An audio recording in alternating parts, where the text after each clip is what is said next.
RV the vision की इस online platform पर आप सभी लोगों का स्वागत है। आज के इस वीडियो में हम लोग यूपी SSSC द्वारा आयोजित पेट परीक्षा के लिए समान अध्ययन, समान जागरूकता और करंट अफेयर्स के लिए प्रैक्टिस सेट देखेंगे, जो कि दूसरा प्रैक्टिस सेट होगा। इसमें कुल 40 प्रश्न है, जो कि आपके परीक्षा के लिए बेहद ही महत्वपूर्ण है। आइए हम लोग प्रश्नों को देखते हैं। पहला प्रश्न पूछा गया है, निम्नलिखित में से किसे शेर ए बलिया के नाम से जाना जाता है। ऑप्शन दिया गया है भगत सिंह, चंद्रशेखर आज़ाद, चित्तू पांडे या फिर मंगल पांडे। तो राइट आंसर क्या हो जाएगा? Right answer option number C हो जाएगा, चित्तू पांडे। देखिए, भारत छोड़ो आंदोलन 1942 के दौरान देश के कई भागों में समानांतर सरकारों की स्थापना की गई थी, जिसमें पहली समानांतर राष्ट्रीय सरकार की स्थापना जो हुई थी चित्तू पांडे के नेतृत्व में बलिया और गाजीपुर में की गई थी। सर्वाधिक समय तक चलने वाली समानांतर राष्ट्रीय सरकार सतारा में YV चौहान के नेतृत्व में चलाई गई थी। YV चौहान के नेतृत्व में चलाई गई थी। आइए प्रश्न संख्या 2 देखते हैं हम लोग। प्रश्न संख्या 2 में पूछा गया है, 1828 में ब्रह्म समाज की स्थापना निम्नलिखित में से किसके द्वारा की गई थी। ऑप्शन दिया गया है राजा राम मोहन राय, स्वामी दयानंद सरस्वती, केशव चंद्र सेन या फिर स्वामी विवेकानंद। तो राइट आंसर क्या हो जाएगा? Right answer option number A हो जाएगा, राजा राम मोहन राय। देखिए, राजा राम मोहन राय ने कोलकाता में 20 अगस्त 1828 को ब्रह्म समाज की स्थापना की थी। ब्रह्म समाज का जो मूल नाम था क्या था? ब्रह्म सभा था। इसका जो मूल नाम है वो क्या था? ब्रह्म सभा। और राजा राम मोहन राय ने ही इसके पहले ब्रह्म समाज की स्थापना से पहले 1814 में आत्मी सभा की स्थापना की थी। आइए हम लोग प्रश्न संख्या 3 देखते हैं। प्रश्न संख्या 3 में पूछा गया है, बड़ा इमामबाड़ा स्मारक कहाँ स्थित है। लखनऊ, वाराणसी, कानपुर या फिर प्रयागराज। तो राइट आंसर क्या हो जाएगा? इसका right answer option number A हो जाएगा, लखनऊ। देखिए, बड़ा इमामबाड़ा लखनऊ की एक ऐतिहासिक धरोहर है, जिसे भूल भुलैया के नाम से भी जाना जाता है, या हम लोग इसे भूल भुलैया भी कहते हैं।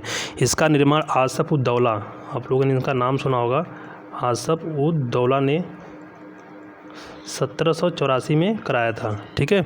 आइए प्रश्न संख्या हम लोग 4 देखते हैं।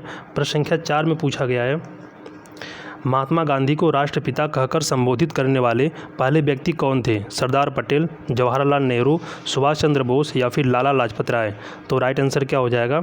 Right answer option number C हो जाएगा, सुभाष चंद्र बोस। देखिए, सुभाष चंद्र बोस ने 4 जून 1944 को सिंगापुर रेडियो से एक संदेश प्रसारित करते हुए महात्मा गांधी को राष्ट्रपिता कहकर संबोधित किया था। अगर हम लोग बात करें कि महात्मा गांधी को महात्मा सबसे पहली बार किसने कहा था, तो रविन्द्रनाथ टैगोर ने गांधी जी को महात्मा चंपारण सत्याग्रह के सफलता पर कहा था। आइए प्रश्न संख्या 5 देखते हैं हम लोग। प्रश्न संख्या 5 में पूछा गया है, इरविकुलम राष्ट्रीय उद्यान किस राज्य में स्थित है। कर्नाटक, असम, केरल या फिर आंध्र प्रदेश। तो राइट आंसर क्या हो जाएगा? Right answer option number C हो जाएगा, केरल। देखिए, इरविकुलम भारत के केरल राज्य के इडुक्की जिले में पश्चिमी घाट में स्थित एक राष्ट्रीय उद्यान है। अगर हम लोग इसकी विशेषता देखें तो यह उद्यान तितलियों, जानवरों और पक्षियों के अनेक दुर्लभ प्रजातियों के लिए जाना जाता है। प्रश्न संख्या हम लोग 6 देखते हैं। प्रश्न संख्या 6 में पूछा गया है, निम्नलिखित में से कौन सा अजैविक नहीं है, यानी कौन सा इसमें जैविक है। पानी, मृदा, हवा और कवक। तो राइट आंसर क्या हो जाएगा? देखिए, ये भी अजैविक है, ये भी अजैविक है और यह भी अजैविक है। तो अजैविक कौन नहीं है? कवक। कवक क्या है? जैविक है। तो राइट आंसर क्या हो जाएगा? ऑप्शन नंबर डी, कवक। आइए प्रश्न संख्या 7 देखते हैं हम लोग। प्रश्न संख्या 7 में पूछा गया है, उत्तर प्रदेश दिवस निम्नलिखित में से किस तारीख को मनाया जाता है। ऑप्शन दिया गया 25 मार्च, 2 अप्रैल, 10 अप्रैल या फिर 24 जनवरी। तो राइट आंसर क्या हो जाएगा? Right answer option number D हो जाएगा, 24 जनवरी। देखिए, 24 जनवरी 1950 को 24 जनवरी 1950 को संयुक्त प्रांत का नाम बदलकर क्या कर दिया गया था? उत्तर प्रदेश कर दिया गया था। वर्ष 2017 में मुख्यमंत्री योगी आदित्यनाथ ने 24 जनवरी को उत्तर प्रदेश दिवस मनाने की घोषणा की थी और 2018 से दिवस मनाया जा रहा है। आइए प्रश्न संख्या हम लोग 8 देखते हैं।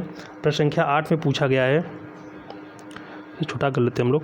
प्रश्न संख्या 8 में पूछा गया है, 1975 में भारत द्वारा लॉन्च किए गए पहले अंतरिक्ष यान का नाम क्या था। भास्कर, आर्यभट्ट, एप्पल या रोहिणी। तो राइट आंसर क्या हो जाएगा? इसका राइट आंसर होगा ऑप्शन नंबर बी, आर्यभट्ट।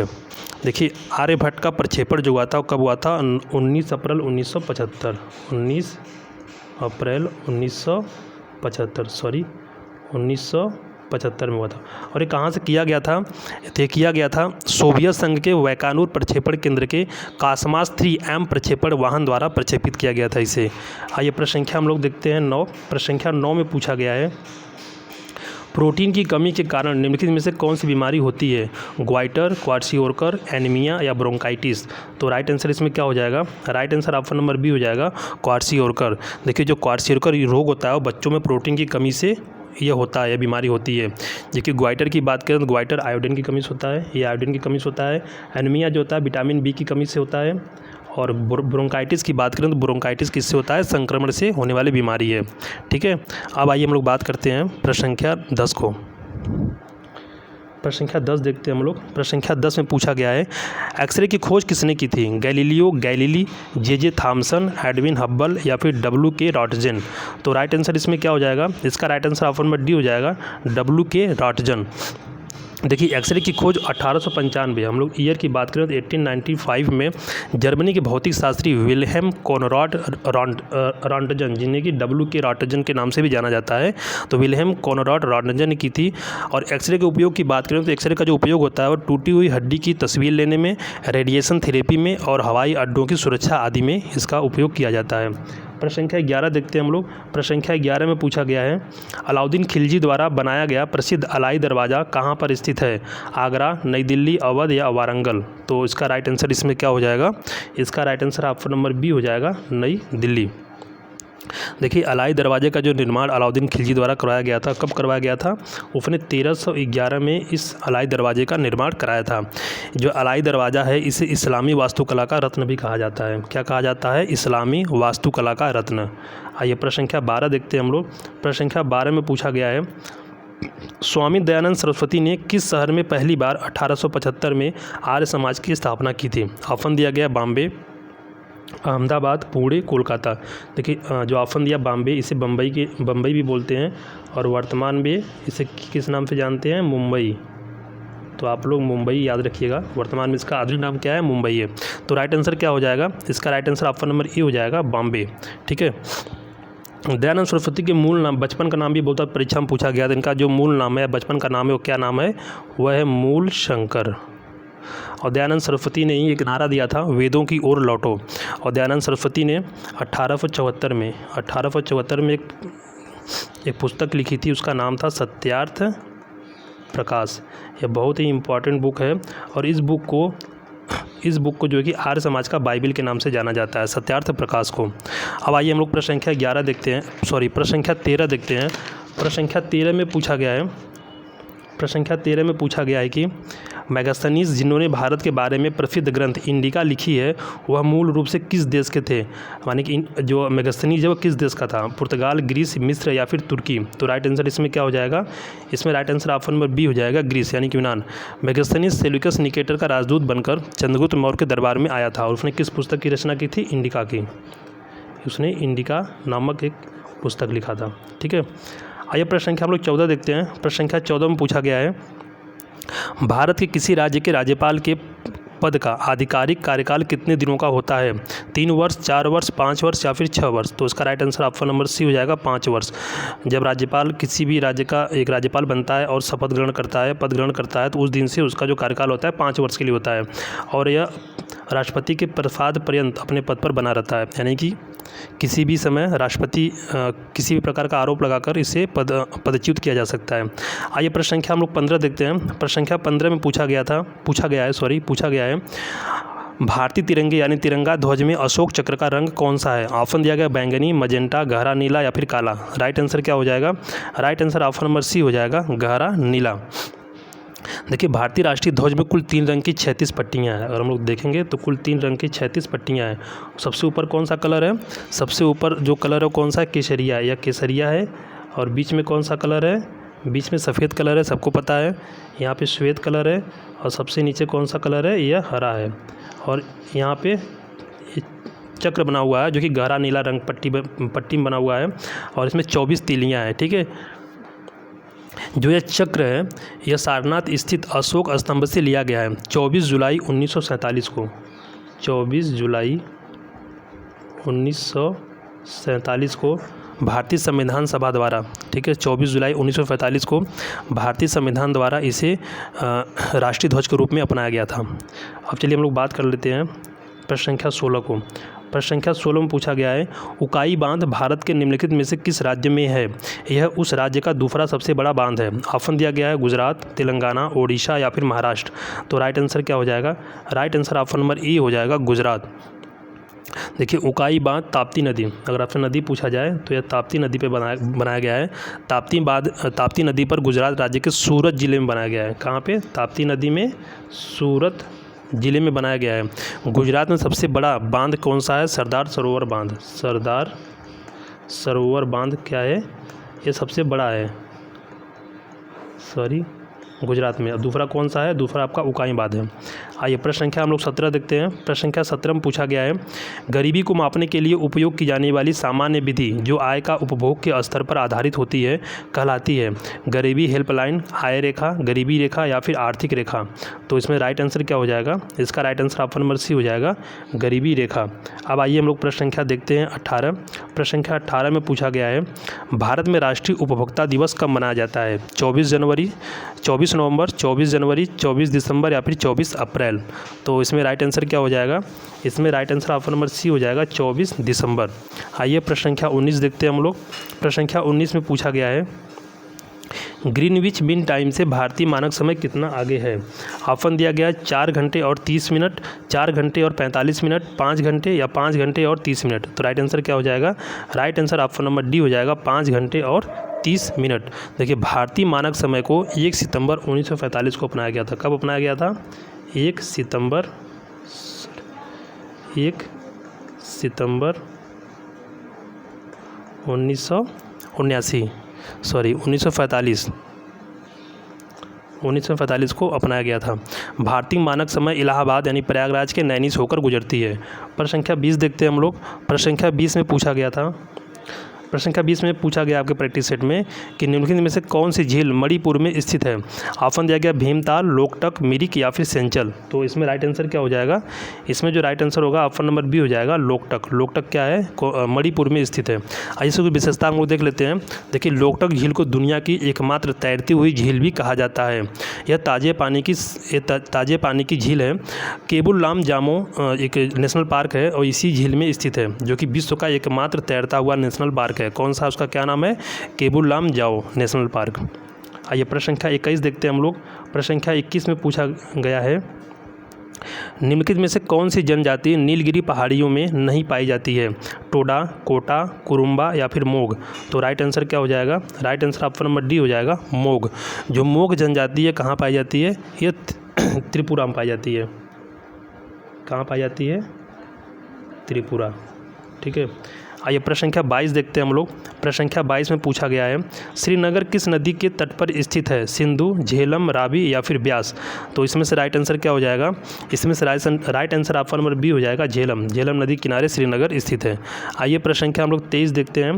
प्रश्न संख्या 23 में पूछा गया है, निम्नलिखित में से कौन सी प्रणाली भारत में ब्रिटिश शासन के दौरान भूमि राजस्व प्रणाली से संबंधित नहीं थी? ऑप्शन दिया गया है अस्थाई बंदोबस्त, महलवाड़ी, दस्तक या रैयतवाड़ी। तो इसमें जो भूमि राजस्व प्रणाली से संबंधित जो इसमें ऑप्शन दिया गया है, इसमें 3 संबंधित थे, अस्थाई बंदोबस्त, महलवाड़ी और रैयतवाड़ी। दस्तक नहीं संबंधित है। दस्तक इसे पास बोलते थे, इसे फ्री पास होता था व्यापारियों को व्यापार करने के लिए। तो राइट आंसर क्या हो जाएगा? Right answer option number C हो जाएगा, दस्तक। आइए प्रश्न संख्या हम लोग 24 देखते हैं। प्रश्न संख्या 24 में पूछा गया है, मेरठ छावनी में 1857 के सैनिक विद्रोह की शुरुआत कब हुई थी? ऑप्शन दिया गया 8 मई 1857, 11 मई 1857, 10 मई 1857 या फिर 9 मई 1857। तो राइट आंसर क्या हो जाएगा? Right answer option number C हो जाएगा, 10 मई 1857। देखिए, जो 1857 का विद्रोह हुआ था, 1857 का जो विद्रोह हुआ था, इसकी जो एक डेट निर्धारित तारीख थी कि किस दिन से विद्रोह प्रारंभ होगा, वह थी 31 मई। ठीक है, और रविवार का दिन था। लेकिन इससे पहले ही 10 मई को मेरठ में सिपाहियों ने विद्रोह कर दिया। 10 मई के बाद अगले दिन 11 मई को विद्रोहियों ने यानी सिपाहियों ने क्या किया? दिल्ली पर अपना अधिकार स्थापित कर लिया। ठीक है, तो अगर आपसे परीक्षा में यह प्रश्न पूछा जाए कि जो विद्रोह हुआ था उसके लिए जो निर्धारित तारीख थी वो कौन सी थी, तो 31 मई हो जाएगा। और पूछेगा कि सबसे पहले यह सैनिक विद्रोह कहाँ पर हुआ, तो वह हुआ था मेरठ में, 10 मई को मेरठ में हुआ था। और अब पूछेगा दिल्ली पर सैनिकों ने या सिपाहियों ने कब कब्जा कर लिया, तो वो क्या हो जाएगा? 11 मई। आइए प्रश्न संख्या हम लोग देखते हैं 25 प्रश्न संख्या 25 में पूछा गया है 1946 की अंतरिम सरकार में कार्यकारी परिषद की उपाध्यक्ष कौन थे। कार्यकारी परिषद के उपाध्यक्ष होना चाहिए कि उपाध्यक्ष कौन थे। ऑप्शन दिया गया doctor Rajendra Prasad, C H Bhabha, सी राजगोपालाचारी या फिर जवाहरलाल नेहरू। तो राइट आंसर इसमें क्या हो जाएगा, right answer option number D हो जाएगा, जवाहरलाल नेहरू। आइए प्रश्न संख्या 26 देखते हैं हम लोग। प्रश्न संख्या 26 में पूछा गया है 73वें संवैधानिक संशोधन निम्नलिखित में से किससे संबंधित था। नगर पालिका संस्थान, राज्य स्तरीय लगान, न्यायाधिकरणों की स्थापना, 8वीं अनुसूची या फिर पंचायती राज संस्थाएं। तो इसमें राइट आंसर क्या हो जाएगा, right answer option number D हो जाएगा, पंचायती राज संस्थाएं। अब आइए हम लोग प्रश्न संख्या 27 देखते हैं। इसमें पूछा गया है पश्चिमी घाट का सर्वोच्च शिखर कौन सा है। ऑप्शन दिया गया अनाईमुड़ी, डोडाबेट्टा, महेंद्रगिरी या फिर चेम्बरा। तो इसमें राइट आंसर क्या हो जाएगा, इसका राइट आंसर ऑप्शन नंबर ई हो जाएगा, अनाईमुड़ी। देखिए अनाईमुड़ी केरल राज्य में अन्नामलाई पहाड़ी पर स्थित है। यह दक्षिण भारत की सर्वोच्च चोटी है। अगर दक्षिण भारत की सर्वोच्च चोटी पूछे तो कौन सा हो जाएगा, अनाईमुड़ी। और किस पहाड़ी पर स्थित है, अन्नामलाई पर, केरल राज्य में। आपसे पूछ भी सकता है कि अनाईमुड़ी किस राज्य में है, तो किस में है, केरल में है। केरल राज्य में अन्नामलाई पहाड़ी पर स्थित है। ठीक है, आइए प्रश्न संख्या हम लोग 28 देखते हैं। प्रश्न संख्या 28 में पूछा गया है भारत की हवा से हवा में मार करने वाली मिसाइल का नाम है रोहिणी, आर्यभट्ट, पृथ्वी या फिर अस्त्र। तो राइट आंसर इसमें क्या हो जाएगा, right answer option number D हो जाएगा, अस्त्र। राइट आंसर क्या हो जाएगा, ऑप्शन नंबर डी, अस्त्र। आइए प्रश्न संख्या हम लोग देखते हैं 29। अगला प्रश्न देखते हैं। अगले प्रश्न में पूछा गया है अंटार्कटिका में भारत के कितने अनुसंधान स्टेशन हैं, 1, 2, 3 या 6। तो इसमें राइट आंसर क्या हो जाएगा, इसका सही जवाब ऑप्शन नंबर सी हो जाएगा, 3। कितने हो जाएंगे, 3 हो जाएंगे। देखिए अंटार्कटिका में भारत के 3 अनुसंधान स्टेशन स्थित है। इसमें 1900 हम लोग क्रम से बात करें तो पहला 1983 में स्थापित हुआ था। इसका क्या नाम था, इसका नाम था दक्षिण गंगोत्री, दक्षिण गंगोत्री। दूसरी अगर अनुसंधान स्टेशन की बात करें, दूसरा कब स्थापित किया गया था, दूसरा स्थापित किया गया था 1990 में, 1990 में। और इसका क्या नाम था, इसका नाम था मैत्री। तीसरे की बात करें तो तीसरा आपका स्थापित किया गया है 2013 में, 2013 में। और इसका नाम क्या है, इसका नाम है भारती। तो ये कुल 3 स्टेशन है। ठीक है, दक्षिण गंगोत्री 1983, 1990 में मैत्री और 2013 में भारतीय। 3 अनुसंधान स्टेशन कहाँ पे स्थित है, अंटार्कटिका में, भारत के द्वारा। आइए प्रश्न संख्या 30 देखते हैं हम लोग। प्रश्न संख्या 30 में पूछा गया था बुद्ध ने अपना प्रथम प्रवचन कहाँ दिया था। ऑप्शन दिया गया है गया, सारनाथ, पाटलिपुत्र या फिर वैशाली। तो इसमें राइट आंसर क्या हो जाएगा, इसका right answer option number B हो जाएगा, सारनाथ। कि बुद्ध को जो ज्ञान की प्राप्ति हुई थी वो बिहार में हुई थी, सबको पता है, बोध गया में हुई थी, गया में हुई थी। और ज्ञान प्राप्ति के बाद जो गया है वो क्या कहा गया, बोध गया कहलाया। बुद्ध जी ने अपना पहला प्रवचन वाराणसी के निकट सारनाथ में दिया था। वाराणसी के निकट कहाँ दिया था, सारनाथ में। बुद्ध जी द्वारा दिया गया अपने प्रथम प्रवचन को बौद्ध ग्रंथों में धर्मचक्र प्रवर्तन के नाम से जाना गया। और महात्मा बुद्ध ने जो अपने उपदेश दिए थे वह पाली भाषा में दिया था। ठीक है, जो आम जनों की भाषा थी, पाली भाषा। प्रश्न संख्या हम लोग 31 देखते हैं। प्रश्न संख्या 31 में पूछा गया है इंडियन नेशनल कांग्रेस का पहला अधिवेशन कहाँ आयोजित हुआ था, बम्बई, मद्रास, कलकत्ता या फिर दिल्ली। तो इसका जो पहला अधिवेशन कहाँ हुआ था, पहला अधिवेशन बम्बई में हुआ था। इंडियन नेशनल कांग्रेस यानी कि INC की बात करें तो इसकी स्थापना कब हुई थी, आप लोगों को पता है, 1885 में। और इसका जो पहले नाम था वह था Indian national union, Indian national union. ठीक है, यानी कि भारतीय राष्ट्रीय संघ। बाद में दादा भाई नौरोजी के कहने पर इसका नाम बदलकर भारतीय राष्ट्रीय कांग्रेस कर दिया गया। और इसकी स्थापना 1885 में हुई थी। उसका पहला अधिवेशन भी 1885 में हुआ था और बम्बई में गोकुलदास तेजपाल संस्कृत महाविद्यालय में हुआ था, जिसमें कुल 72 सदस्यों ने भाग लिया था। कितने लोगों ने पार्टिसिपेट किया था, 72वीं परीक्षा में प्रश्न पूछा गया है। तो पहले अधिवेशन में 72 लोगों ने भाग लिया था। अगर हम लोग बात करें कि पहले अधिवेशन कहाँ होने वाला था, तो पहले अधिवेशन पुणे में होने वाला था। कहाँ पे, पुणे में। लेकिन पुणे में उसमें प्लेग फैल गया था, जिसके कारण यह अधिवेशन का स्थान चेंज कर दिया गया और कहाँ हुआ है, बम्बई में हुआ। ठीक है, बम्बई को आधुनिक समय में किस नाम से जानते हैं हम लोग, मुंबई के नाम से जानते हैं। इसका आधुनिक नाम क्या है, मुंबई। प्रश्न संख्या हम लोग 32 देखते हैं। प्रश्न संख्या 32 में पूछा गया है कि मूलभूत अधिकारों की सूची में से किस संविधान संशोधन द्वारा संपत्ति के अधिकार को हटाया गया, 42वां, 62वां, 44वां या फिर 43वां। तो इसमें राइट आंसर क्या हो जाएगा, इसमें right answer option number C हो जाएगा, 44वां। ठीक है। मूल संविधान में अगर हम लोग मूल संविधान की बात करें तो मूल संविधान में कुल मौलिक जो फंडामेंटल राइट्स उनकी संख्या कितनी थी, 7। लेकिन बाद में जो संपत्ति का अधिकार है उसको 1979 में 44वें संविधान संशोधन द्वारा क्या हुआ, संपत्ति के अधिकार को मौलिक अधिकार की सूची से हटा दिया गया और उसे कानूनी अधिकार प्रदान कर दिया गया। ठीक है। और उसमें किस आर्टिकल में रखा गया, इसे आर्टिकल 300A में रखा गया। ठीक है। और ये इसमें प्रेजेंट टाइम में क्या है, प्रेजेंट टाइम में एक कानूनी अधिकार है। आइए, संपत्ति का अधिकार कानूनी अधिकार बन गया। प्रश्न संख्या 33 देखते हैं हम लोग। प्रश्न संख्या 33 में पूछा गया है, संविधान में कुल कितने प्रकार के आपातकालों का प्रावधान किया गया है, 1, 2, 3 या फिर 4। तो राइट आंसर इसमें क्या हो जाएगा, राइट आंसर ऑप्शन नंबर हो जाएगा 3। संविधान में कुल 3 प्रकार के राष्ट्रीय आपातकालों की बात कही गई है। पहला बात करें तो पहला जो राष्ट्रीय आपातकाल है वो 352 के अंतर्गत है, 352। और इसमें क्या है, इसमें राष्ट्रीय आपातकाल है। यह क्या है, यह राष्ट्रीय आपातकाल है। आप लोगों ने पॉलिटिकल क्लास में पढ़ा होगा, नहीं पढ़ा होगा जाकर आप लोग पूरा वीडियो देख सकते हैं। जो दूसरा है वह किस आधार पर होता है, अनुच्छेद 356 और 365। ठीक है। और यह क्या है, यह आपका है राष्ट्रपति शासन। तीसरा बात करें हम लोग आपातकाल तो वित्तीय आपातकाल है और ये आर्टिकल 360 के अंतर्गत होता है। और ये क्या होता है, वित्तीय आपातकाल। ठीक है। अभी तक राष्ट्रीय आपातकाल की बात करें 3 बार लगाया गया है। जो राष्ट्रीय आपातकाल है 3 बार लगाया गया। कब लगाया गया है, 1962 में लगाया गया पहली बार, 1962 में, फिर 1971 में, और उसके बाद कब लगाया गया, 1975 में। तो यह 3 बार लगाया गया है राष्ट्रीय आपातकाल। आइए हम लोग प्रश्न संख्या 34 देखते हैं। प्रश्न संख्या 34 में पूछा गया है, ऑपरेशन फ्लड किस कार्य से संबंधित है, दुग्ध उत्पादन, गेहूं उत्पादन, बाढ़ नियंत्रण या फिर जल संचयन। तो इसमें राइट आंसर क्या हो जाएगा, इसमें right answer option number A हो जाएगा, दुग्ध उत्पादन। दुग्ध उत्पादन में भारत में अगर हम बात करें फादर ऑफ ऑपरेशन फ्लड, यानी दुग्ध उत्पादन का पिता किसे कहा जाता है भारत में, यानी श्वेत क्रांति का, तो कौन है, ये वर्गीस कुरियन है। आइए प्रश्न संख्या हम लोग 35 देखते हैं। प्रश्न संख्या 35 में पूछा गया है, एनीमोमीटर क्या मापने के काम आता है, पवन की दिशा, पवन का वेग, दाब की प्रवणता या पवन की गति और समय। तो इसमें राइट आंसर क्या हो जाएगा, राइट आंसर ऑप्शन में बी हो जाएगा, पवन का वेग। आइए प्रश्न संख्या 36 देखते हैं। 36 में पूछा गया है, मेरियाना खाई कहाँ स्थित है, अंध महासागर में, प्रशांत महासागर में, हिंद महासागर में, आर्कटिक महासागर में। तो राइट आंसर क्या हो जाएगा, right answer option number B हो जाएगा, प्रशांत महासागर में। देखिए, विश्व का सबसे गहरा गर्त मेरियाना खाई में स्थित चैलेंजर गर्त है। ठीक है। मेरियाना खाई के अंदर भी कौन सा है, चैलेंजर गर्त। आइए प्रश्न संख्या 37 देखते हैं हम लोग। प्रश्न संख्या 37 में पूछा गया है, समुद्र में डूबी हुई वस्तु का पता लगाने के लिए किस यंत्र का प्रयोग किया जाता है, सोनार, रेडार, लेसर या फिर मेसर। तो राइट आंसर ऑप्शन नंबर ई हो जाएगा, सोनार। ठीक है। साउंड, नेविगेशन और रैंगिंग। ठीक है, साउंड, नेविगेशन, रैंकिंग। इसके बारे में जान लेते हैं।